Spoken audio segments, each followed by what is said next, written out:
자, 여러분 안녕하세요. 자, 여러분 미시경제학 잘 공부하고 계십니까? 자, 이번 시간에는요 챕터 6장 소비자 이론의 응용과 확장에 대해서 살펴보도록 하겠습니다. 우리가 지난 시간까지 이제 소비자의 어떤 목적식과 제약식을 이용해 가지고요 주어진 제약 조건 하에서 효용 극대화하는 소비자의 합리적 선택에 대해서 우리가 살펴봤습니다. 자, 그러면 그러한 원리를 이용해 가지고 우리가 또 다른 소비자 선택과 관련된 그 적용 모형을 우리가 응용해서 활용할 수 있지 않을까 하는 생각을 해보게 되는 것이고요. 그래서 첫 번째로는 먼저 어떻게 활용을 할 것인가, 응용을 할 것인가 살펴보고요. 그 다음 이 소비자 선택 이론의 그 내용을 가지고 우리가 어떻게 확장할 수 있는지 그거에 대해서 한번 살펴보도록 하겠습니다. 자, 교재 내용을 보시면 140페이지 거기 보시면 소비자 이론의 응용 먼저 그렇게 나와 있는데요. 첫 번째 우리의 관심사는 뭐가 됩니까? 라고 하면요. 노동 공급에 관한 결정 이렇게 돼 있습니다. 우리가 이제 노동경제학에서 보통 얘기하는데 우리가 이제 일을 하거나 그렇지 않으면은요. 그걸 노동을 한다는 것이죠. 여가를 즐기게 됩니다. 그러면 너 일을 얼마나 할래? 노동을 얼마나 할래? 아니면 여가를 얼마나 즐길래? 이것도 소비자 선택의 이론에서 주어진 예산 제약 하에서 X제를 살래? Y제를 살래? 얼마나 살래? 뭐 그걸 결정하는 거랑 똑같다 이렇게 생각하시면 되겠습니다. 자, 노동자들은 여러 가지 특성을 가지고 있고 또 선호도 다르고 능력도 다르지만 우리가 심플하게 그냥 한 명의 노동자, 똑같은 동질적인 노동자가 있다고 전제를 할 거예요. 그래서 거의 첫 번째 줄에 보시면 어떤 대표적인 노동자가 이렇게 나와 있습니다. 자, 우리가 노동자를 대표해서 한 명을 뽑게 돼요. 그래서 대표적인 노동자를 한 명 뽑게 되고요. 이 노동자가 봤을 때 직면하는 선택의 문제를 풀어가려고 합니다. 자, 여기 대표적인 노동자가 이렇게 있습니다. 자, 이 노동자가 하루에 24시간 중에서 10시간은 먹고 자는데 필요한 최소한의 시간이 필요해요. 생존을 위해서는요. 그래서 이 사람이 24시간을 가지고 있는데 어떻게 쓰는가 살펴봤을 때는 원래 우리가 이렇게 얘기할 겁니다. 생존을 위해서는 잠을 자고 밥을 먹고 해야 되니까 거기에 10시간 쓰게 되는 것이고요. 그러면 남는 시간은 뭘 합니까? 하면은 첫 번째는 우리가 직장에서 일을 할 수가 있습니다. 회사에서 일을 할 수 있죠. 그게 보통 그냥 노동이다 이렇게 얘기합니다. 하루에 8시간을 일을 했다 라고 해볼게요. 자, 그러면 이것만 있는 게 아니라 우리가 회사에서 일하는 것도 있는데 노동도 집에서 노동하는 것도 우리가 얘기할 수 있어요. 그걸 바로 뭐라고 하냐면 가사노동이다 이렇게 얘기할 거예요. 뭐 집에서 설거지하고 빨래하고 뭐 그런 것들을 우리가 할 수가 있을 겁니다. 그럼 뭐 2시간을 거기다 소비를 한다라고 소진을 한다라고 할게요. 자, 그러면 전체 20시간을 사용하게 되었고 나머지 4시간을 우리가 이제 마음대로 여가를 즐긴다 이렇게 얘기를 할 수가 있을 거예요. 그래서 이렇게 전체 시간을 어떻게 엘로케이션 시간을 할당할 것인가 그거에 대해서 우리가 살펴보게 되는 것이 바로 여기 나와 있는 노동을 얼마나 공급할 것인가 그 문제랑 관련돼 있다라고 보시면 되겠어요. 그래서 우선 첫 번째는 생존을 위한 시간 우리가 빼버리고요. 가사노동은 우리가 그냥 이것도 노동이니까 그냥 합쳐가지고 같이 노동이라고 할게요. 그래서 노동을 즐기지 않으면은 우리가 선택할 수 있는 것은 바로 요거 여가를 즐긴다. 요거 2개만 이렇게 얘기하도록 하겠습니다. 자, 가사노동도 그냥 직장 회사에서 일하는 노동하고 똑같이 취급을 하도록 하겠습니다. 자, 그러면 생존을 위한 10시간을 뺀 나머지 여기 있는 14시간을 가지고 노동을 하거나 여가를 하는 선택을 할 수 있다라고 보시면 되겠습니다. 그래서 세 번째 줄에 보시면 24시간 중에서 10시간을 먹고 자는데 필요한 최소한의 시간을 빼버리고 따로 떼어놓고 나머지 14시간만을 경제적 선택의 대상으로 삼게 되는데 그래서 이 14시간을 가지고 우리가 선택을 한다라고 합시다. 자, 그때 거기 보시면은 노동을 하게 되면 우리가 소득을 벌게 돼요. 그래서 좋은 거라고. 여러분들 노동하고 싶으세요? 노동은 우리가 고통이고 비재화고 그렇다라고 보셔야 됩니다. 여가가 좋은 거예요. 여가가 우리의 효용과 행복, 만족을 가져다 준다. 이렇게 생각하시면 되겠습니다. 얼마의 노동과 얼마의 여가 시간을 우리가 할애할 것인가를 볼 건데 두 번째 단락에 보시면 소득을 얻기 위해서 노동에 쓰이는 시간을 H라고 합니다. H. 그리고 여가에 쓰이는 시간을 L이라고 할게요. 요거를 여가라고 합니다. 레저 이렇게 되고요. 뭐 노동은 왜 H인지 모르겠어요. 힘들어의 약자인가 봐요. 힘들어. 아무튼 노동 이렇게 생각을 하시면 되겠습니다. 그래서 요게 바로 주어진 예산 제약식이다 라고 보시면 되겠어요. 자, 그러면 요게 이제 제약 조건이 되고 이 노동자 입장에서 봤을 때 효용 함수는 어떻게 됩니까? 라고 하면 대표적 노동자의 효용 함수는 우리가 거기 중간에 6-2식이 나와 있는데 효용 함수는 이렇게 쓸 수 있어요. 이 사람의 효용은 자, 여가를 즐기게 되면 그건 효용이라고요. 그리고 노동을 하게 되면 돈을 벌게 되죠. 소득을 얻게 됩니다. 그것도 우리가 효용을 증가시키는 거예요. 그래서 여기 나와 있는 여가와 거기 보시면 소득, 이거 소득이라고 할게요. 소득. 이렇게 보시면 되겠습니다. 소득은 우리가 노동을 한 시간에다가 얼마나 노동을 했는가 시간에다가 임금률을 곱한 게 소득이다 라고 생각을 하시면 되겠어요. 아셨죠? 그래서 우리가 이 소득이라는 건 이렇게 뒤에 다시 쓰도록 할 거예요. 무슨 말씀이냐면 내가 노동을 만약에 몇 시간 했는가 그걸 봐가지고요. 거기다가 시간당 임금률이 있을 거 아니에요. 내가 시간당 임금률이 10,000원인데 10시간 일했다. 그러면 10만 원을 버는 것이고 만약에 시간당 임금률이 10,000원인데 5시간 일했다? 그러면 5만 원 버는 걸로 생각하시면 되겠습니다. 그래서 이게 시간당 임금률에다가 노동을 한 시간을 이렇게 곱해주게 되면 그게 바로 소득이 된다. 이렇게 보시면 되겠어요. 이 W0라고 이렇게 나와 있는 이걸 바로 우리가 임금률 이렇게 정리를 하시면 되겠어요. 그리고 H 힘들어의 노동시간 이렇게 돼 있는 거 확인할 수가 있겠습니다. 자, 그러면 요걸 가지고 이제 기본적인 내용을 다시 한번 정리를 해보도록 하겠습니다. 자, 그러면 이 노동을 공급하려는 노동자 입장에서는 우리가 이제 목적식을 정하게 돼요. 목적식. 이거는 이제 다양한 효용함수로 정해질 수 있어요. 효용 극대화를 위한 목적식 효용함수는 콥-더글라스 효용함수로 구해질 수도 있고요. 레온티에프일 수도 있고 완전 대체제일 수도 있습니다. 아무튼 효용을 극대화하는 선택을 하는데 이 효용은 뭐에 의해서 결정됩니까? 여가 또는 소득 이렇게 있다라고 할게요. 자, 여가가 많아질수록 효용을 증가시키고 또 소득이 많을수록 효용이 증가하니까 요거는 둘 다 게 있다. 이렇게 생각을 하시면 되겠습니다. 이해 가시죠? 다음 제약식을 한번 찾아볼게요. 자, 제약식 한번 보시면 자, 제약식은요, 이 사람이 이제, 사용할 수 있는, 소비할 수 있는 여가와 소득과의 관계를 나타내는 건데, 거기 6-3에 나와 있습니다. 이 사람이 벌 수 있는 제약식, 사용할 수 있는 소득은 어떻게 됩니까? 하면은 이 소득은, 이 사람이 얼마나 일을 했는가, 그거에 따라서 달라져요. W라는 임금을 받게 되는데, 힘들어 노동을 했다는 거 합니다. 이게 바로 제약식이 되는 거거든요. 근데 우리가 관심을 갖고 있는 거는 요게 M과 또 여가로 표시를 해야 되잖아요. 그래서 여가로 어떻게 표현할 수 없을까? 그런데 거기 나와 있는 다시 6-1식을 우리가 활용할 수 있어요. 14시간 중에서 이 사람이 여가를 즐기거나 아니면 노동을 할 수 있다라는 것을 우리가 활용할 수 있게 됩니다. 아셨죠? 자, 그래서 다시 한번 정리하면 우리가 이걸 표현할 때 여가로 표현을 하려고 해서 여가로 표현하려면 H를 여기다가 이렇게 대입을 해서 표현을 하는 거야. 그렇게 되면은 뒤에 식을 어떻게 쓸 수 있습니까? 라고 하면은요. 요거를 W0에다가 네, 되셨죠? 그 다음에 여기 나와 있는 14-L로 이거 집어넣으면 되겠지. 14- 여가 시간 이렇게 하게 되면은 이 사람이 사용할 수 있는 소득 전체 우리가 된다라는 것을 확인할 수가 있습니다. 이걸 다시 한번 정리해도 되고 안 해도 되는데 한다라고 하면 이게 -W0에다가 여가 시간 더하기 그 다음 요거 14시간 해서 W0 이렇게 되는 것을 알 수가 있습니다. 이게 목적식과 제약식 이렇게 되어 있어요. 자, 오른쪽에 보시면 그림이 나와 있거든요. 141페이지에 그림이 나와 있는데 그걸 한번 잘 좀 체크해 보도록 하겠습니다. 먼저 이 사람의 어떤 효용함수를 한번 표시해 볼게요. 효용함수는 아시겠지만 정해지진 않았는데 콥-더글라스 효용함수라고 할게요. 우리가 원점에 대해서 그냥 볼록한 형태를 지닌다고 할게요. 여기가 여가고요. 여기가 소득입니다. 네, 이게 뭔지 헷갈리면 안 돼요. X축과 Y축에 어떤 변수가 있는가를 정확하게 보셔야 됩니다. 그 다음 요 효용함수 여기 나와 있잖아요. 요 효용함수를 우리가 여기다 표현을 하려고 합니다. 그러면 무차별곡선이 이런 식이 될 거예요. 그래서 거기 보시면 무차별곡선 제로 뭐 이런 식으로 있고요. 자, 효용은 이쪽으로 갈수록 효용이 더 높다라는 거 알 수가 있어요.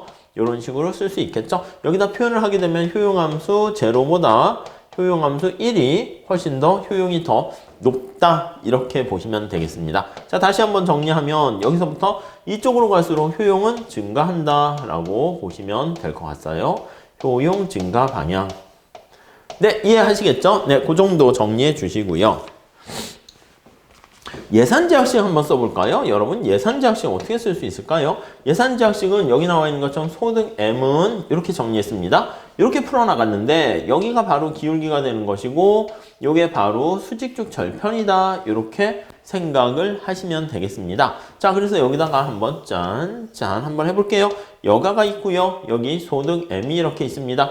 여러분, 만약에 내가 여가를 빵 시간 사용했다 그러면 최대한 사용 가능한 한 소득 M은 어떻게 돼요? 이게 수직축 절편이잖아. 그래서 얘는 수직축 절편 이렇게 되는 것을 알 수가 있어요. 그러면 여기가 되는 거죠. 14시간이고 W 제로가 된다. 이렇게 보시면 되겠습니다. 이해 가시죠? 자, 그리고 여기 X축에 있는 값은 어떻게 됩니까? 라고 하면 어떻게 돼요? 네, 이 M이 빵이잖아. M이 빵이니까 이 L은 어떻게 됩니까? 라고 하면 14 이렇게 되는 거야. 14. 그래서 이 사람이 소비할 수 있는 최대한의 여가 시간은 14야. 그래서 사실 여기 보이지 않는 이렇게 제약선이 있는 거예요. 그러니까 오른쪽으로 갈 수가 없는 거예요. 이해 가시죠? 아니, 왜냐면 하루에 24시간인데 거기서 생존을 위해서 10시간을 우리가 소비를 해야 되는 거잖아. 그렇기 때문에 이 오른쪽으로는 갈 수가 없어요. 자, 그래서 이 사람의 예산 제약식은 이제 준비가 됐어요. 여기 보시면 요게 바로 이제 예산 제약식이다 라고 보시면 되겠어요. 요게 바로 기울기가 되는 겁니다. 기울기. 요게 바로 기울기가 되는 것이고 이게 W0가 되는 거죠.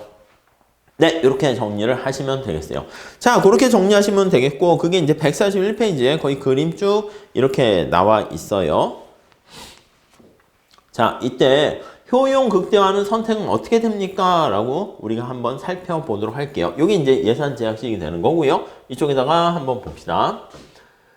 자, 우리 위에 나와 있는 그림을 한번 그려서 그리면 될 것 같은데 거기 노동 공급 시간의 결정 이렇게 나와 있어요. 노동 공급 시간의 결정 이렇게 되어 있어요. 결정 이렇게요. 자, 그래서 우선 첫 번째 보시면 자, 여기 보시면 예산 제약식을 그릴게요. 여가가 있고 소득 이렇게 있습니다. 오케이, 됐죠?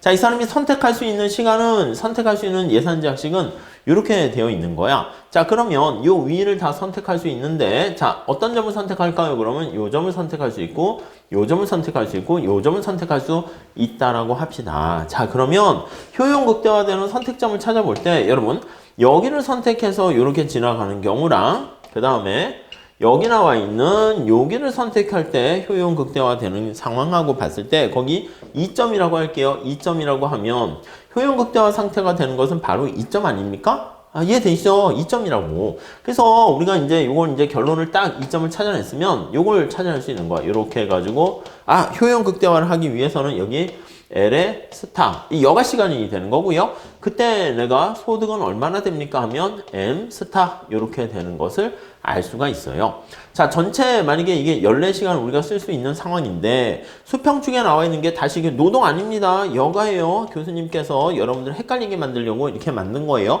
넘어가시면 안 돼요. 그래서 여기가 이제 0이잖아. 그래서 여기 점점점점 해서 만약에 왼쪽에서부터 오른쪽으로 이렇게 측정하게 되면은요. 그 길이가 바로 뭡니까? 라고 하면요. 이게 바로 여가 시간이라니까 여가 시간입니다. 요게. 이해되시죠? 그러면 전체 14시간 중에서 14시간 중에서 여가를 즐기고 남은 시간이 어떻게 됩니까? 하면 그게 바로 노동이다 라고 생각하시면 돼. 이게 바로 노동시간이다. 이렇게 정리를 하시면 되겠습니다. 아시겠죠? 그래서 만약에 여러분들이 이 노동 여가 시간이 만약에 10시간이면 노동 시간은 4시간이고요. 여가 시간이 8시간이면 노동 시간은 6시간이고 그렇게 되는 것을 알 수가 있어요. 자, 그렇게 보시면 되겠고 그 다음에 거기 141페이지 그림에도 나와 있는 것처럼 우리 알고 있는 것처럼 효용 극대화되는 선택점은 2점인데 이 2점에 대해서 한번 생각을 해볼게요. 자, 2점은 우리가 어떻게 해야 되냐면 무차별 곡선과 예산선이 같이 접했다라는 거 이해되십니까? 그렇죠. 그래서 우리가 무차별 곡선의 접선의 기울기를 뭐라고 해요? MRS. 이거 잘 여러분들 빨리 의미를 파악하셔야 돼요. 여가 소득으로 표현하고요. 이거 다시 한번 체크해 볼게요. 어떻게 나타냅니까? 맞아요. 이거는 분자가 뭐냐면 여가에 대한 한계 효용을 나타내고요. 분모는 소득에 대한 한계 효용을 나타낸다. 이렇게 보시면 되겠습니다. 이거랑 뭐가 같습니까? 라고 하면 예산선의 기울기, 이게 바로 임금률이잖아요. 그게 바로 예산선의 기울기. 우리는 W0라고 했습니다. 이렇게 보시면 돼. 자, 그러면 이걸 한번 해석을 해보도록 하겠습니다. MRS는 우리가 이제 뭐라고 얘기했습니까? 라고 하면 여가에 대해서 당신이 얼마나 소중하게 생각합니까? 그걸 나타내는 거예요. 그래서 여가에 대해서 소중히 여기는 정도 이거요. 그러니까 여가를 얼마나 소중히 여깁니까? 하는데 이게 이제 주관적으로 이제 생각하는 주관적인 교환 비율이다. 이렇게 얘기를 할 수가 있고요. 네, 이해되시죠? 자, 그렇고요. 여기 나와 있는 임금률은 뭘까요? 임금률? 이게 여가에 대한 객관적 교환 비율이라고 얘기할 수 있는데 여러분 생각해 보세요. 여러분들이 시간당 임금률이 10,000원이야. 근데 만약에 여러분들이 일을 하지 않고 여가를 즐기면 10,000원을 포기하는 거죠. 이해 가시죠? 근데 만약에 시간당 임금이 10만 원이야. 그러면 여러분들이 여가를 즐기고 노동을 안 하게 되면 얼마를 포기하는 거예요? 10만 원을 포기하는 거잖아. 그렇게 되니까 여러분들이 만약에 받는 임금이 바로 뭡니까 하면 그게 바로 여가에 대한 가격이다. 이렇게 생각하시면 될 거예요. 그래서 여기 나와 있는 이게 여가에 대한 가격이다. 이렇게 정리를 하시면 될 것 같습니다. 이거는 객관적 교환 비율이다 라고 보시면 돼요. 내가 여가를 즐기게 되면은 그때 객관적으로 이만큼을 포기해야 되는 걸 알 수가 있어요. 그래서 여기 나와 있는 무차별 곡선과 예산선이 접하는 점, 그게 바로 효용 극대화되는 점이고 MRS랑 W가 같을 때다 라고 생각을 하시면 될 것 같습니다. 자, 이렇게 정리가 됐고요. 그 다음 여기서 조금 더 들어갈 겁니다. 141페이지 거기 보시면은 두 번째 단락에서는 이제 접하는 효용 극대화되는 상태를 우리가 나타냈고요. 그리고 마지막 단락에 보시면 임금률이 여기서 상승하게 됩니다. 그때 뭐가 어떻게 될 것인가 볼 건데 먼저 살짝 말씀드리면 W라는 임금률이 상승하게 되면요. 여러분들 잘 보세요.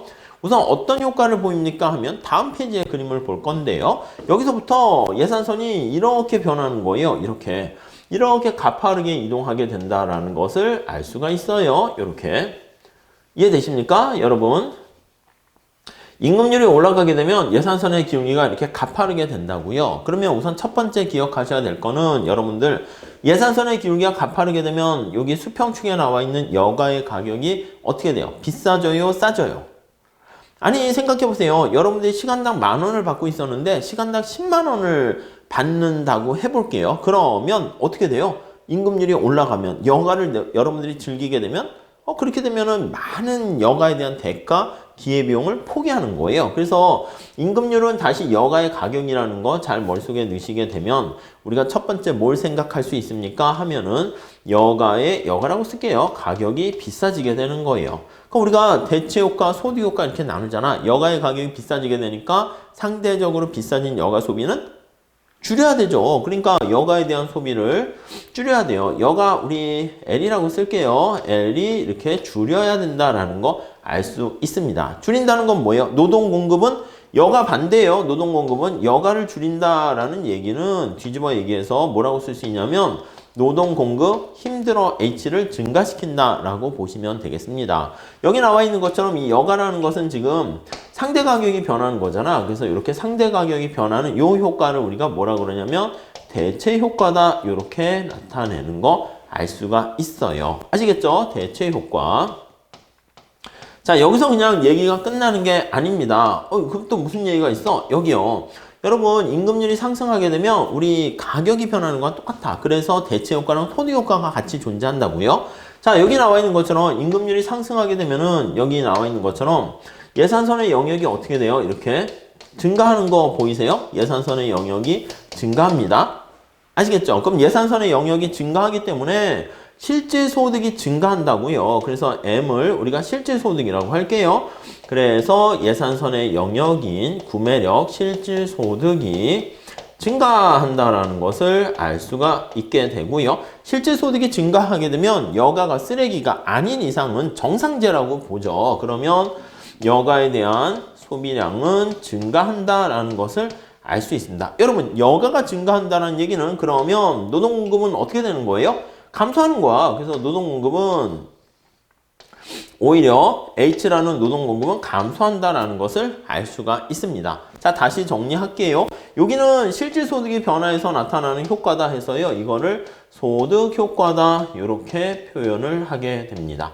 자, 다시요. 임금률이 상승하게 되면은 거기는 대체효과랑 소득효과가 이렇게 같이 발동하게 되는 것이고, 대체효과는 노동공급, 노동에 초점을 맞춰요. 우리는 뒤에서 보면 여가보다는 노동공급을 증가시키고, 소득효과는 임금률 상승하게 되면 여기 나와 있는 것처럼 노동공급이 감소한다라는 것을 알 수가 있어요. 두 개가 반대로 작동되는 거 알 수가 있을 것입니다. 자, 그래서 우리가 그림으로 다시 한번 또 그려보도록 하시죠. 자, 우선 첫 번째는 우리가 지금 뭘 하는 거냐면, 임금률이 상승하게 되면은 대체효과랑 소득효과가 발생하는구나. 그래서 대체효과는 상대적으로 비싸진 거를 조금 소비하고 싸진 거를 많이 선택하는 거잖아요. 다시 정리하면 여가의 가격이 어떻게 됐다? 자, 기울기가 가파르게 되니까 여가의 가격이 비싸진 겁니다. 여가의 가격이 비싸졌기 때문에 여가의 소비를 줄이게 되고요. 이거는 노동 공급을 증가시킨다. 이렇게 나타냈어요. H가 노동 공급이에요. 자, 그 다음 또 하나의 효과가 있어요. 하나는 소득 효과다. 이렇게 우리가 살펴보고 있습니다. 자, 그러면은요. 임금률이 상승하게 되면은 그러면 실질 소득이 증가한다라는 거 알 수가 있고요. 실질 소득이 증가하면 여가는 증가한다라는 거 우리가 확인할 수가 있습니다. 여가가 증가하면 노동 공급은 감소한다라는 것을 우리가 알 수 있겠죠. 이걸 한번 그림으로 그려보도록 할게요. 자, 여기 이렇게 그림으로 쫙 한번 그려봅시다. 여기가 여가, 여기가 소득 이렇게 있어요. 자, 옛날 예산선이 이렇게 있었어요. 이거는 바로 이제 W0라는 임금이라고 하도록 합시다. 자, 새로운 임금은 이제 임금률이 상승한 걸로 할게요. 이왕이면 뭐 좋은 걸로 하죠. 임금률이 이렇게 상승했어요. 이렇게 기울기가 가팔라졌어요. 얘는 임금률이 W1으로 상승하게 되었습니다. 이해되시죠? 자, 그때 이제 효용 극대화는 요 무차별 곡선을 그리려고 하는데 무차별 곡선이 여기서부터 이런 식으로 돼 있어요. 여기가 우리가 2제로 이렇게 할게요. 2제로. 되셨죠? 그 다음에 새로운 점이 어디 있습니까? 하면 여기에 찍혔다고 할게요. E1이라고 합시다. 그러면 이런 식으로 무차곡선이 찍혀 있을 거예요. I1, I0 이렇게 되어 있습니다. 자, 그럼 우선 첫 번째 우리가 PCC라는 가격 소비 곡선은 어떻게 됩니까? 하면 E0랑 E1을 같이 연결하면 되는데 우리가 지저분하니까 따로 표시는 하지 않겠습니다. 자, 그러면 여기 한번 요거 볼게요. 여가의 시간은 어떻게 됐습니까? 라고 하면은 여가의 시간이 감소했어요. 여가 시간이 감소했다는 것은 뭘 뜻합니까? 노동이 증가한 거야. 그래서 여기는 여가가 감소하게 되었고 이거는 노동 공급이 증가하게 되었다라는 것을 알 수가 있어요. 이거를 위해 대체효과, 소득효과 분해를 하기 위해서 우리가 두 가지 방법으로 쓸 수가 있는 거죠. 뉴 예산선 가지고 얘가 뉴 예산선이잖아. 그래서 여기다 쓸까요? 얘가 뉴 예산선입니다. 그래서 뉴 예산선을 가지고 이전과 동일한 효용을 달성할 수 있게끔 소득을 이렇게 덜어내는, 보상하는 작업을 하게 됩니다. 자, 그러면 여기서부터 무차별선이 이렇게 평행하게 되는 것을 점점 이렇게 연결을 합니다. 자, 그래서 여기 어디 점을 찾았다고 합시다. 여기 어디 점을 찾았다고 할게요. 이렇게. 이게 뭐 2라고 할게요. 다시라고 그냥 합시다. 이렇게요. 자, 그러면 우리 지난번에 계속 얘기했던 거 있잖아요. 대체효과랑 소득효과가 나타낼 때 대체효과는 어떻게 나타내요? 대체효과라는 것은 동일한 무차별곡선 하나 찾아요. 동일한 무차별곡선 하나 찾아가지고 그 무차별곡선 상에서 왔다리 갔다리 하는 게 바로 대체효과예요. 대체효과. 그럼 이렇게 되면 여기는 무차별곡선이 요거 하나만 있잖아. 하나만 있고 여기 보시면 여기 이제 무차별곡선이 있고 여기 보시면 무차별곡선에 접하는 점이 두 개가 있으니까 아하, 여기서부터 이렇게 변하는 거 있죠. 여기서부터 이렇게 변하는 게 이게 바로 우리는 대체효과다. 좀 약간 공간이 그러네요. 라는 것을 알 수가 있고요. 소득효과는 어떻게 돼요?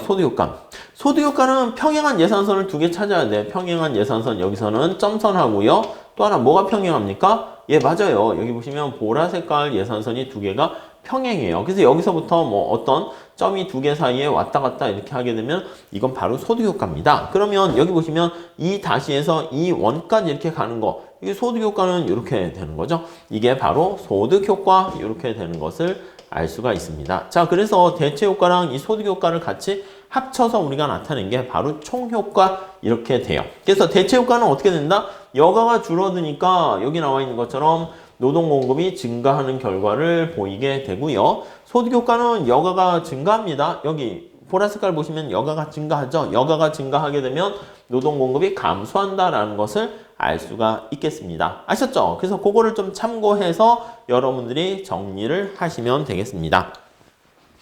자, 그래서 우리가 이 안에 살펴봤고요. 우리는 이 두 가지 힘 중에서 어떤 게 더 크냐에 따라서 최종적인 결과는 달라져요. 그래서 여기 보시면 대체효과랑 소득효과가 이렇게 있는데 만약에 대체효과가 소득효과보다 크다면 이렇게 되면 어떻게 됩니까? 임금이 올라갔을 때 대체효과가 크면 노동공급이 증가한다고요. 그래서 임금이 올라가게 되면 노동공급이 증가한다라는 것을 알 수가 있고요. 자, 만약에 대체효과보다 소득효과가 크면 어떻게 될까요?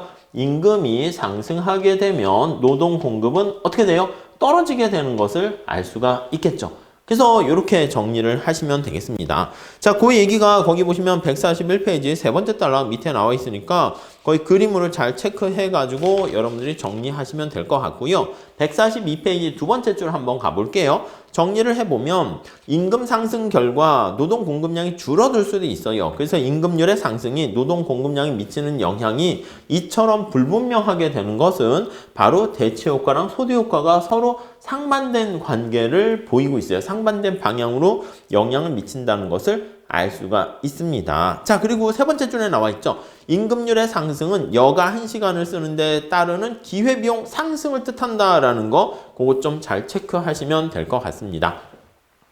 그래서 우리가 두 가지 효과가 있어요. 아, 여가의 상대 가격이 여기 나와 있는 것처럼 비싸지게 되었구나. 비싸지게 되어서 발생하는 효과, 대체 효과.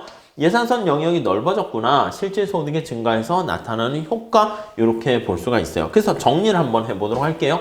자, 우리의 궁극적인 목적은 뭐냐면 노동 공급 곡선을 도출하는 게 목적이에요. 그래서 그림을 쫙 그리게 되면 여기가 이제 노동 H라고 할게요. 지금 우리는 노동을 H라고 했어요.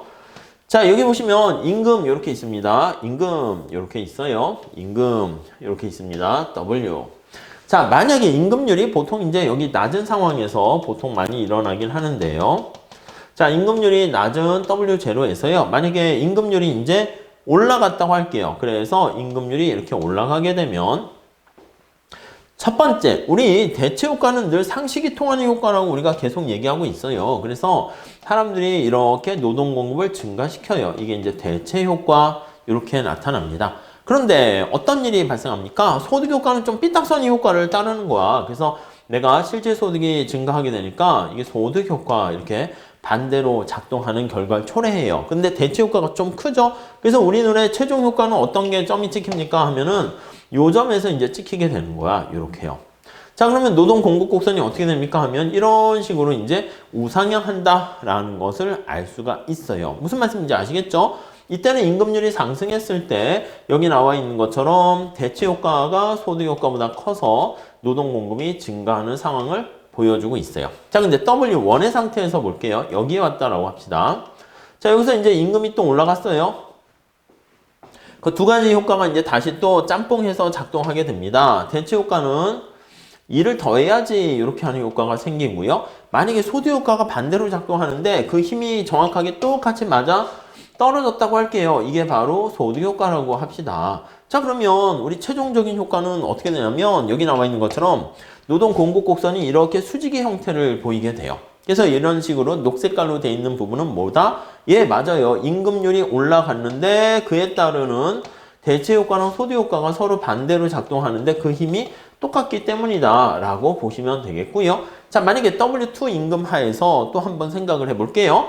임금률이 이렇게 올라갔거든요. 자, 그랬을 때 대체 효과는 여기 보시면은 노동 공급을 증가시키는 효과로 이렇게 작동이 된다라고 할게요. 그런데 소득 효과가 반대로 작동하는데 반대로 작동하는 효과가 만약에 더 이렇게 크게 되었다 라고 한번 생각을 해 볼게요. 자, 그러면 최종적으로 우리 눈에는 어떤 게 보입니까? 라고 하면은요, 노동을 공급했을 때 여기에서 여기로 나타나는 효과가 보이게 됩니다. 자, 그러면 이거를 만약에 그림으로 그리게 된다라고 하면은요, 이 색깔로 할게요. 여기서부터 이런 식으로 가는 좌상방 형태로 노동 공급 곡선이 나타나게 됩니다. 이렇게 좌상방으로 가는 것을 우리가 후방 굴절한다, 이렇게 표현을 하게 됩니다. 아셨죠? 그래서 다시 한번 정리하면 여기 나와 있는 경우는 어떻게 돼? 노동 공급 곡선이, 자, 정리해 드릴게요. 여기다 이렇게 보면 노동 공급 곡선이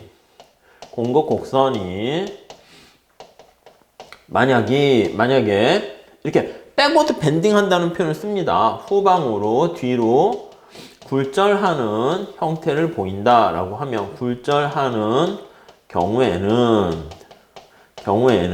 주의하셔야 될 게, 이게 뭐 열등제일 때 이런 게 아니에요. 그런 거 아니고 당연히 여가는 정상제여야 돼요. 한번 생각해 보세요. 열등제가 되면 오히려 후방 굴절하는 경우가 절대 발생할 수 없습니다. 경우에 대체 효과가 뭐 이렇게 후방 굴절하는 경우에 임금률이 상승 시